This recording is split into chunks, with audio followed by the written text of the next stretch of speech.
बोलिए भारत माता की। जरा इधर से आवाज नहीं आ रही भाई। भारत माता की। भारत माता की।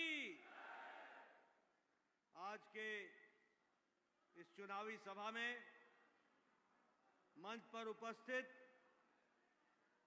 हमारे बहुत ही लोकप्रिय और आप सबके भी बहुत ही प्रिय यहां के प्रत्याशी श्री आर.के. सिंह पटेल जी,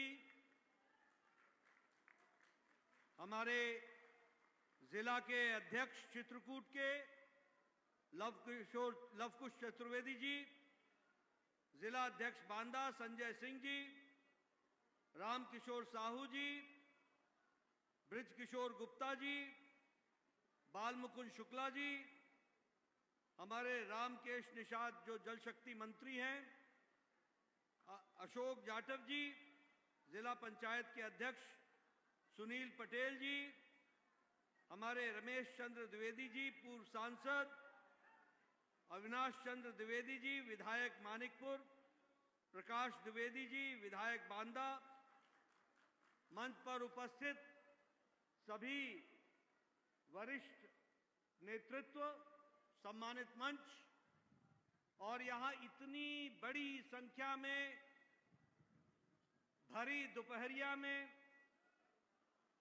गर्मी में उपस्थित देवियों और सज्जनों, मेरे युवा साथी और मीडिया के मेरे साथी, प्रिंट मीडिया और इलेक्ट्रॉनिक मीडिया के मेरे साथी, जो मैं इस चुनावी सभा में इतनी गर्मी में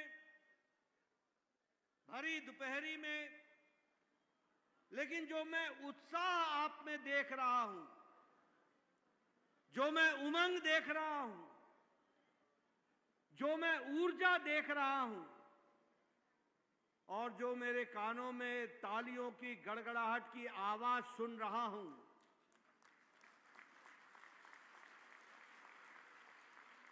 वह मुझे आश्वस्त कर रही है कि आप लोगों ने यहां से आर.के. सिंह पटेल जी को फिर से सांसद के रूप में दिल्ली भेजने का मन बना लिया है।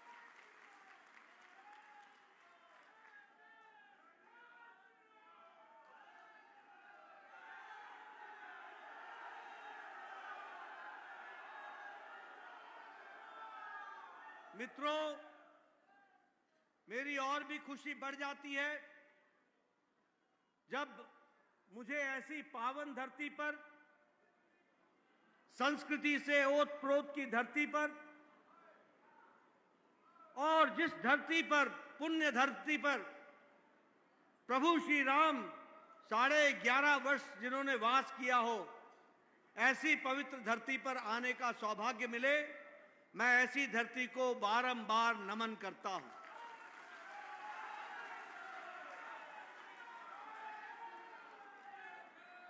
चित्रकूट, जिसे तीर्थों का तीर्थ कहा गया है, ऐसी पवित्र धरती पर मुझे आने का सौभाग्य मिले, मैं पुनः ऐसी धरती को नमन करता हूं और आपसे आशीर्वाद लेकर अपनी बात को प्रारंभ करता हूं।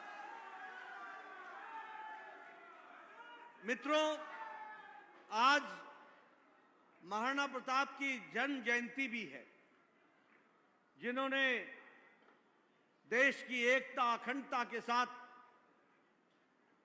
जो उन्होंने कठोर जीवन जीकर देश को की अखंडता के लिए अपना सारा जीवन लगाया, ऐसी महान आत्मा को भी मैं आज नमन करता हूं और जन्म जयंती पर उनको याद करता हूं। ये चुनाव की बेला है और मुझे आप लोगों से एक बात का तो मन बिल्कुल स्पष्ट दिखता है कि आपने मोदी जी को तीसरी बार प्रधानमंत्री बनाने का निश्चय कर लिया है।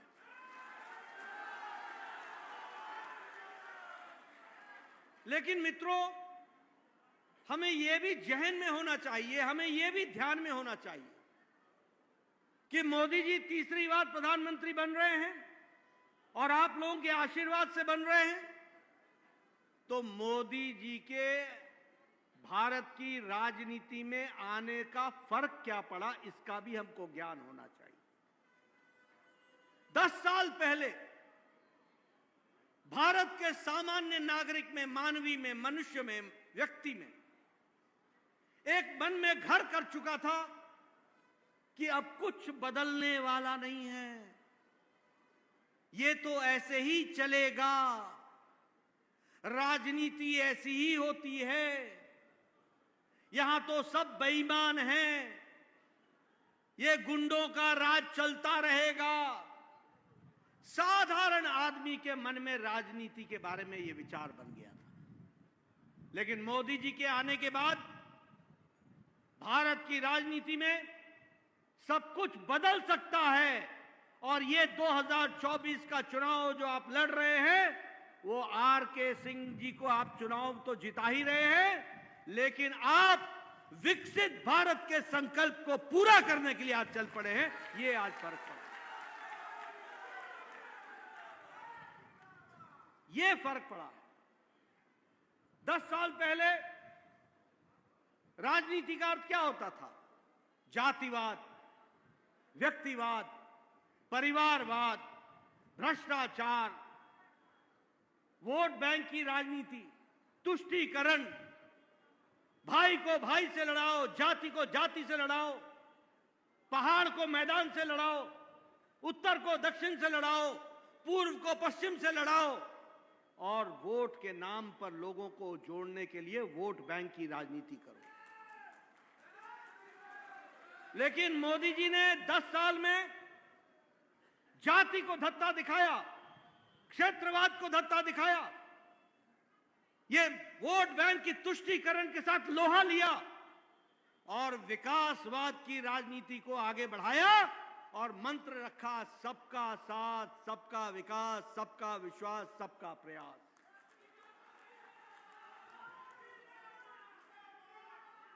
राजनीति का चाल चरित्र, राजनीति का चाल चरित्र, परिभाषा, संस्कृति सब बदल डाली।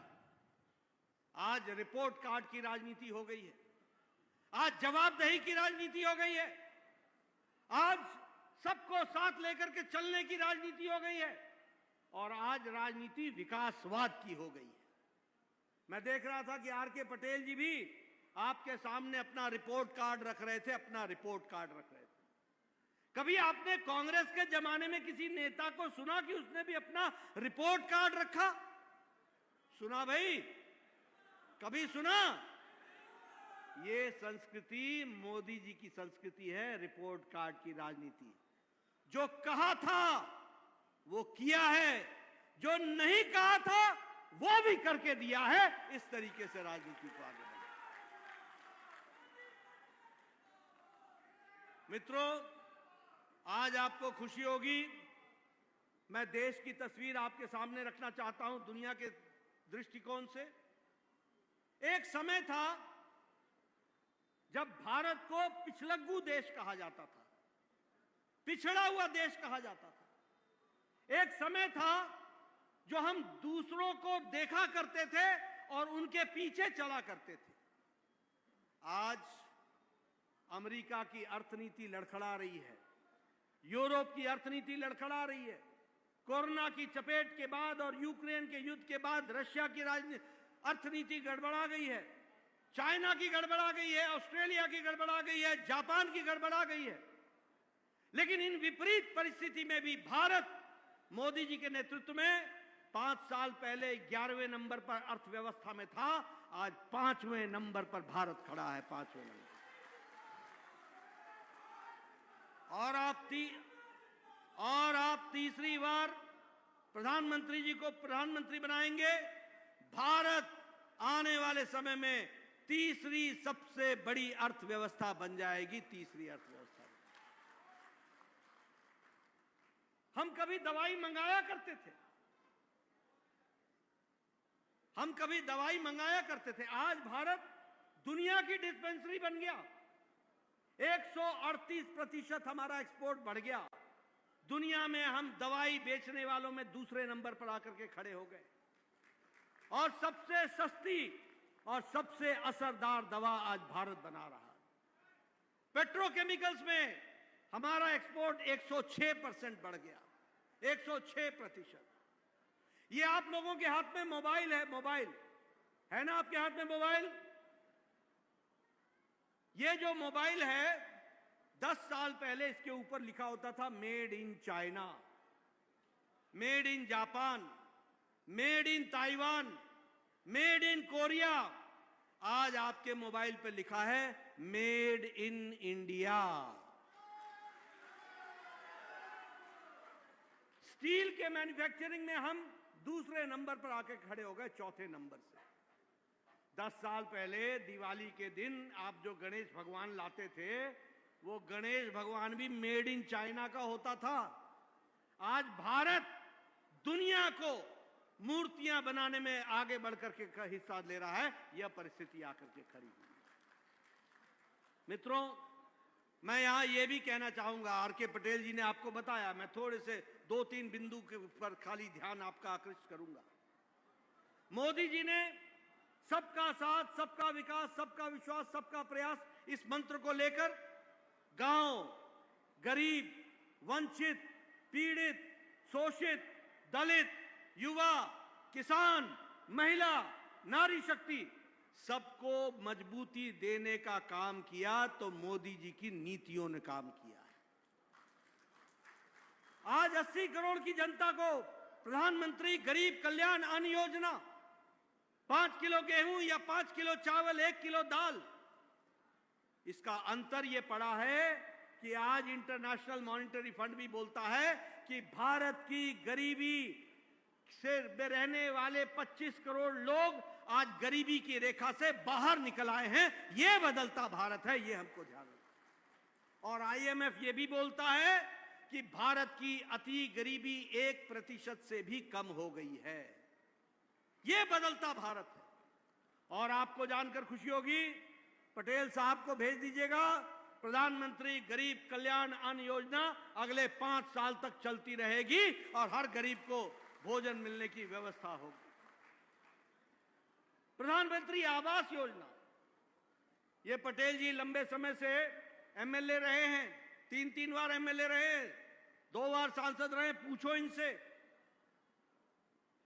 हम लोग, मैं 1993 में विधायक बन गया था। हम लोगों को, पटेल जी आप बताइएगा सच बोल रहा हूं कि नहीं, हम लोगों को साल में एक पंचायत में इंदिरा आवास योजना में 2 मकान मिलते थे, 2 मकान, और वो भी बनते नहीं थे, कागज में बन जाते थे 2 मकान। आज प्रधानमंत्री आवास योजना में 4 करोड़ मकान बन गए, 4 करोड़। और कैसे मकान? पक्के मकान, और मकान में drawing room, bedroom, toilet, kitchen में गैस का सिलेंडर, कोर्टयार्ड। और अब प्रधानमंत्री जी ने तय किया है आपके बिजली का बिल 0 कर दिया जाएगा, 0 कर दिया जाएगा।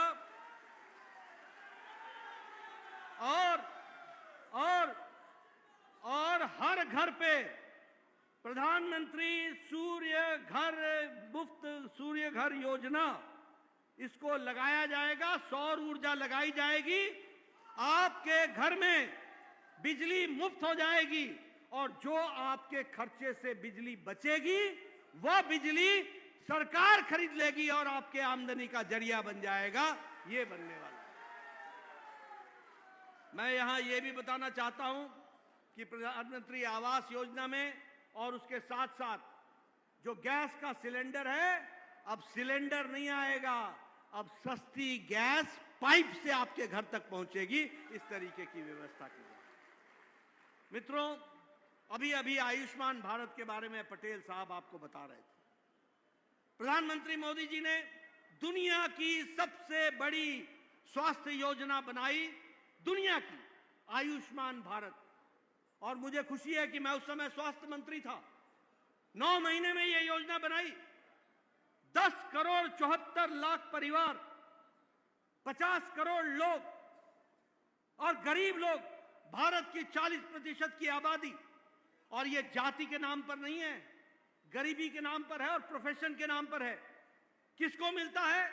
रिक्शा वाला, ठेला वाला, रेड़ी वाला, सब्जी वाला, बस का ड्राइवर, बस का कंडक्टर, ट्रक का ड्राइवर, ट्रक का क्लीनर, बिल्डिंग में काम करने वाला लिफ्टमैन, होटल में काम करने वाला वेटर, सैलून में बाल काटने वाला, कूड़ेदान से प्लास्टिक इकट्ठा करने वाला, ऐसे गरीब लोगों को मोदी जी ने गंभीर बीमारी से लड़ने के लिए 5 लाख रुपए का सालाना हेल्थ कवर दिया, सालाना हेल्थ कवर दिया। और आपको जानकर के खुशी होगी, आपको जानकर के खुशी होगी, मेरी बात नोट कर लीजिएगा। इस देश में जिनकी उम्र 70 साल से ऊपर की हो गई है, कोई भी माता, कोई भी बुजुर्ग, किसी भी जाति का, किसी भी मजहब का, किसी भी इलाके का, कहीं का भी रहना हो और किसी भी आमदनी का, अमीर हो या गरीब, पटेल जी को चुनाव जिता के भेज देना। आयुष्मान भारत में मोदी जी 70 साल से ऊपर के उम्र के लोगों को 5 लाख रुपए का आयुष्मान भारत का कार्ड देंगे। 5 लाख। बोलो ये बदलता भारत है कि नहीं है? बोलो ये बदलता भारत है कि नहीं है? एक जमाना था हम और पटेल जी मुख्यमंत्री को चिट्ठी लिखा करते थे, मेरे गांव में कैंसर का पेशेंट है, बड़ा गरीब है, इसके इलाज के लिए पैसे दीजिए, नहीं तो इसका जमीन बिक जाएगी, इसका मकान बिक जाएगा, इसका खेत बिक जाएगा। आज आयुष्मान भारत का कार्ड लेकर और अपना अंगूठा लेकर के वो हॉस्पिटल में जाकर के दबाता है और उसका एडमिशन हो जाता है। उसको पता चल जाता है कि 5 लाख रुपए मोदी जी ने भेजे हुए हैं, वो इलाज कराता है। और अगर कैंसर का पेशेंट है और मुंबई जाके इलाज कराता है बांदा का आदमी, तो मोदी जी का पैसा सीधे मुंबई टाटा कैंसर हॉस्पिटल पहुंच जाता है और उस व्यक्ति को इलाज हो जाता है। इस तरीके की व्यवस्था की जाती है। इसलिए मित्रों, गांव, गरीब, वंचित, पीड़ित, महिला, सबका सशक्तिकरण का काम किया तो प्रधानमंत्री मोदी जी ने किया है। विकास के दृष्टि से, हर दृष्टि से जोड़ने का काम किया। मैं यहां यह भी बताना चाहूंगा कि हमारी बहनों के लिए 12 करोड़ स्वच्छता घर बने, इज्जत घर बने। 12 करोड़ मतलब आप समझिए कि 12 करोड़ बहनों को इज्जत से जीने का अधिकार दिया तो भारत के प्रधानमंत्री मोदी जी ने दिया। यह भी हमको जानना चाहिए। यह है महिला सशक्तिकरण जिसको हम आगे बढ़ा रहे हैं। आप उत्तर प्रदेश के लोगों से मैं ये भी बताना चाहूंगा कि आज आपका टैक्स का हिस्सा मोदी जी ने 4 गुना बढ़ा दिया है। आज आपका grant in aid Uttar Pradesh का 4 गुना बढ़ा दिया गया है। एक समय में उत्तर प्रदेश बीमारू राज्य था, बीमारू राज्य, बीमार था। आज उत्तर प्रदेश मोदी जी के नेतृत्व में और योगी जी के नेतृत्व में आज अग्रगणी राज्यों में आकर के खड़ा हो गया है और विकास की ओर जा रहा है।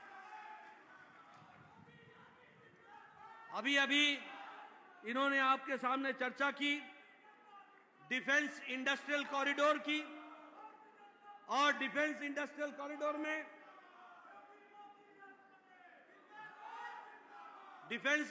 कॉरिडोर में चित्रकूट को भी शामिल कर लिया गया है। अब याद रखिएगा, ये इंडस्ट्रियल कॉरिडोर जो आएगा, ये चित्रकूट की, बांदा की तस्वीर बदल देगा और नौजवानों को आगे रोजगार के लिए साधन मिलेंगे। ये भी आप ध्यान में रखिए। उसी तरीके से all India institute of medical sciences वो भी दिया गया। 27 मेडिकल कॉलेज दिए गए, नए मेडिकल कॉलेज दिए गए, यहां भी दिए गए। 27 में नए मेडिकल कॉलेज दिए गए। और उसी तरीके से ग्रीन फील्ड एक्सप्रेसवे, बोलो बुंदेलखंड एक्सप्रेसवे बन रहा है कि नहीं बन रहा है? बन गया। एक्सप्रेसवे बन गया ना? बोलो उसके अगल बगल की जमीन का भाव बढ़ा कि नहीं बढ़ा? विकास हुआ कि नहीं हुआ?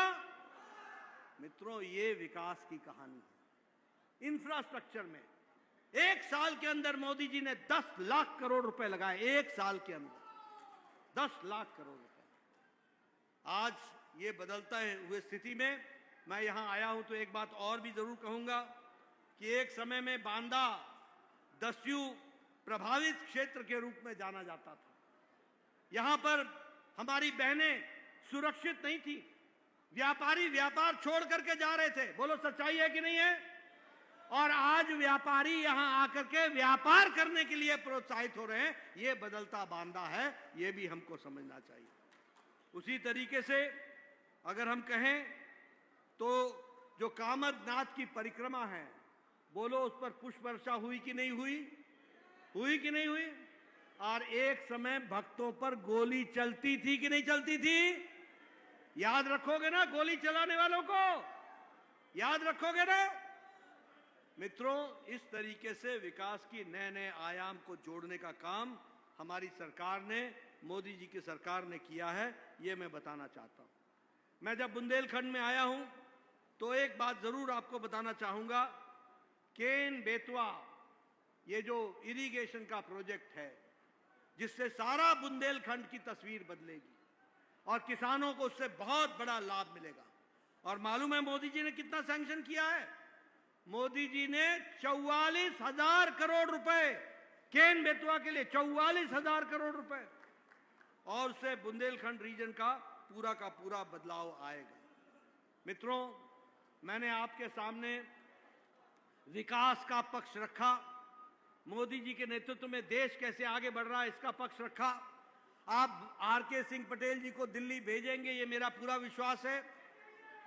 लेकिन एक बात ध्यान रखिएगा, और इसीलिए मुझे दूसरा पक्ष भी आपको बताना पड़ेगा।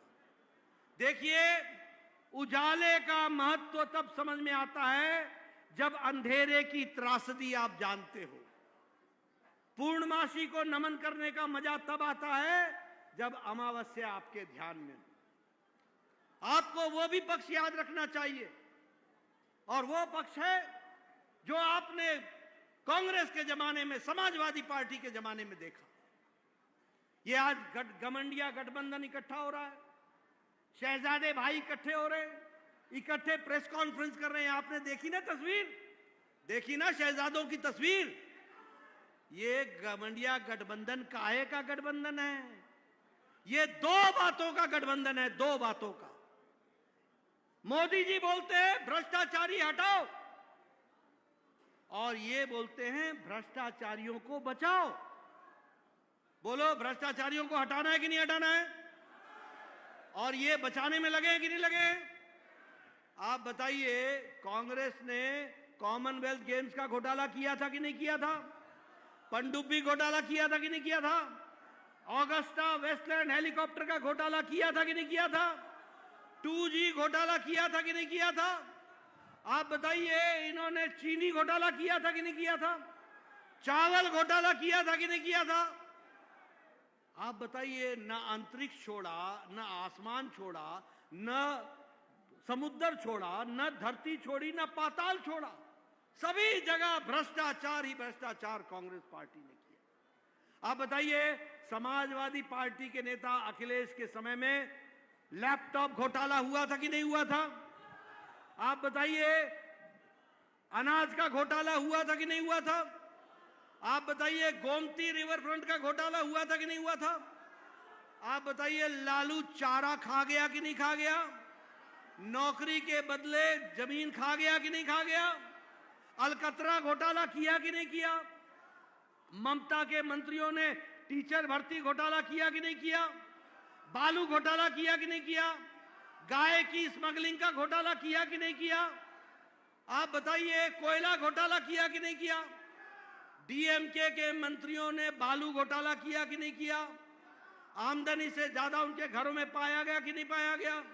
झारखंड में एक मंत्री के पीए के नौकर के घर से 30 करोड़ रुपए निकले कि नहीं निकले? झारखंड के एक मंत्री के, एक एमपी के घर से 300 करोड़ निकले कि नहीं निकले? ये सब भ्रष्टाचारी, ये सब भ्रष्टाचारी, आप बताओ, अरविंद केजरीवाल शराब घोटाले में है कि नहीं है? आप बताइए, के कविता शराब घोटाले में है कि नहीं है?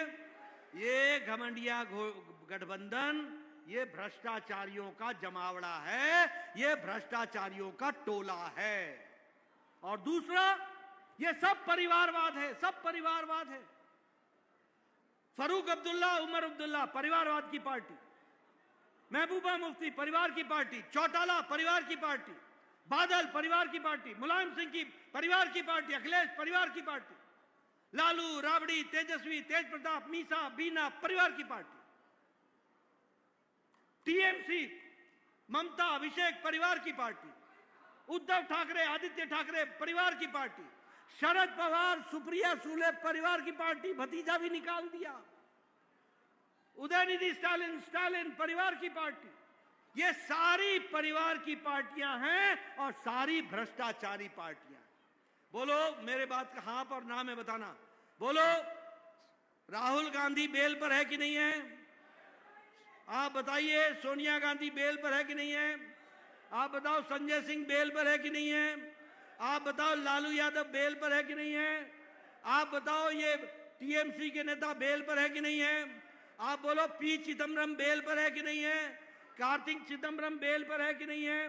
डीएमके के मंत्री बेल पर है कि नहीं है? आप बताओ, अरविंद केजरीवाल जेल में है कि नहीं है? आप बताओ, मनीष सिसोदिया जेल में है कि नहीं है? सत्येंद्र जैन जेल में है कि नहीं है? आप बताओ, आजम खान जेल में है कि नहीं है? आप बताओ, टीएमसी के नेता जेल में है कि नहीं है?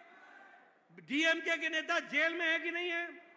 केसीआर की बेटी कविता जेल में है कि नहीं है? ये सारे नेता या तो जेल में हैं या बेल पर हैं, जमानत पे हैं। बोलो, ऐसे नेताओं को आगे लाओगे क्या? आगे लाओगे क्या? और मैं एक और बात बताता हूं। पहले इन्होंने समाज को जाति के नाम पर बांटा, जाति के नाम पर। जब उससे मन नहीं भरा तो धर्म के नाम पर बांटा। आजकल ये राहुल गांधी संविधान की कॉपी लेकर के घूमता रहता है। संविधान की कॉपी, मैंने कहा कभी पढ़ भी लिया कर। जो ये तू ऐसे घूमता, पढ़ भी लिया कर। बाबा साहब अंबेडकर ने लिखा है, आरक्षण धर्म के नाम पर नहीं होगा। ये संविधान में लिखा है कि आरक्षण धर्म के नाम पर नहीं होगा। और ये कांग्रेस पार्टी हमारे दलित भाई, हमारे आदिवासी भाई, हमारे पिछड़ा भाई, हमारे अति पिछड़ा भाई, इनके आरक्षण के अधिकार पर डाका डालकर धर्म के नाम पर आरक्षण करना चाहते हैं। बोलो, ऐसे डाका डालने दोगे क्या? डाका डालने दोगे क्या? हम संविधान की रक्षा करेंगे ना। हमने किया है, हम करेंगे। कोई भी दलित भाई का, कोई भी अति पिछड़ा का, कोई भी पिछड़े का और किसी भी आदिवासी भाई का आरक्षण का एक पॉइंट भी उसका नहीं जाने देंगे। उसको इंटैक्ट रखेंगे, इस बात पे हम विश्वास करते हैं। कल देखो, पहले जाति के नाम पे बांटा, फिर धर्म के नाम पर बांटा। और एक राहुल गांधी का सिपा सलार है, जब भी विदेश जाते हैं तो वो बड़े बड़े बाल वाले आपने देखे होंगे, वो घूमते रहते हैं, साथ में सिपा सलाह वही सलाहकार बने हैं। उन्होंने क्या किया? अब चमड़ी के आधार पर भारत का डिवीजन कर रहे हैं। चमड़ी के आधार पर क्या बोलते हैं? पूर्वोत्तर के, नॉर्थ ईस्ट के लोग चीनी जैसे दिखते हैं, उत्तर के लोग अंग्रेज जैसे दिखते हैं, पश्चिम के लोग अरबी दिखते हैं और दक्षिण के लोग अफ्रीकन दिखते हैं। चमड़ी के रंग पर की बात करते हैं। बोलो, ऐसे लोगों को आगे आने दोगे क्या? ऐसे लोगों भारत की संस्कृति के साथ खिलवाड़ नहीं कर रहे हैं क्या? अब आप चमड़ी के आधार पर तुम विभाजित करने लगे। एक इनका नेता है डीके सुरेश, कर्नाटक के उप मुख्यमंत्री का भाई है, बंगलौर से चुनाव लड़ रहा है। वो कहता है भारत को उत्तर और दक्षिण में बांट देना चाहिए और दक्षिण का अलग देश बन जाना चाहिए। बोलो, ऐसा अलग देश बनने दोगे क्या? ये जोड़ो यात्रा नहीं चलाते, ये तोड़ो यात्रा चलाते हैं। ये जोड़ते नहीं हैं। ये भारत के टुकड़े टुकड़े गैंग के में लोग शामिल हैं। इसलिए मित्रों, एक तरफ मोदी जी के नेतृत्व में आगे बढ़ता भारत, एक भारत श्रेष्ठ भारत, विकसित भारत, अमृत काल का भारत, आगे बढ़ने वाला भारत है। और एक भारत, ये कांग्रेसियों के जमाने में जात पे बांटो, धर्म पे बांटो, चमड़ी पर बांटो, इलाके में बांटो, ऐसा काम करने का दुष्कर्म कर रहे हैं। ऐसी गलत बात कर रहे हैं। मित्रों, जहां तक आर के पटेल जी का सवाल है, इन्होंने अपना जीवन समाज सेवा में पूरा जीवन लगा दिया। 35 साल से ये आपके जीवन में आपके साथ काम कर रहे हैं। 3 बार विधायक रहे, 2 बार सांसद रहे और आपकी सेवा के लिए हमेशा तत्पर रहते हैं। मेरा आपसे निवेदन है कि आपका आशीर्वाद मोदी जी के नाम पर आर के पटेल जी को कमल के निशान पर बटन दबाकर आपने इनको चुनाव जिताना है और बांदा का विकास में अपना योगदान करना है। बोलिए, करेंगे ना? करेंगे ना? विकास करेंगे ना?